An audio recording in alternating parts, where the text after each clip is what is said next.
Today I've been on a recycling station again, and there I found an ionizing air refresher. And this device is quite dirty inside, so it can't really refresh the air. You should better open your window for having fresh air in your home. Okay, what do we have inside now? This one is the fan for the airflow. This one is the unit for producing the high voltage in order to ionize the air that's coming through. This one is the mains transformer. Here we have the status LEDs, two of them, indicating two switchings. And this one is the switch, the inside of the switch. Not the inside of the switch, but the back side of the switch, of course.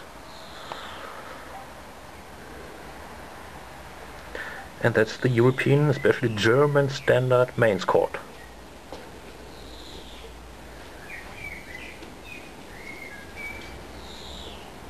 There are not many components inside. And here you can see the good quality of crimping. I just wanted to pull this plug here, and I was able to pull out this one here. So it's not a very good quality. Okay, the manufacturer noticed this crimping problem, so he decided to solder the crimpings. And this is very bad. Maybe this is the reason why this device got to the junkyard.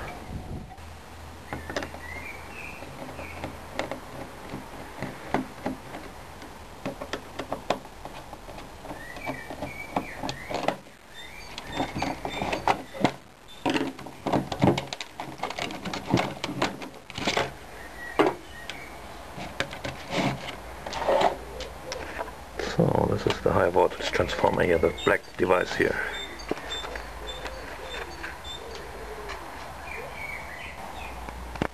So how does this thing work now? It's quite simple. There's a conductor crossing this fan here. This conductor is charged with I don't know, maybe some kilovolt of high voltage. And this is the high voltage device again, and the ionizing air is supposed to be to kill some bacteria or so on, and I don't know if this really works. Okay, this is not a very good device. Again, I would more like to open my window to let fresh air inside. Okay, this wasn't very much today. I hope you like it. See you later, and goodbye.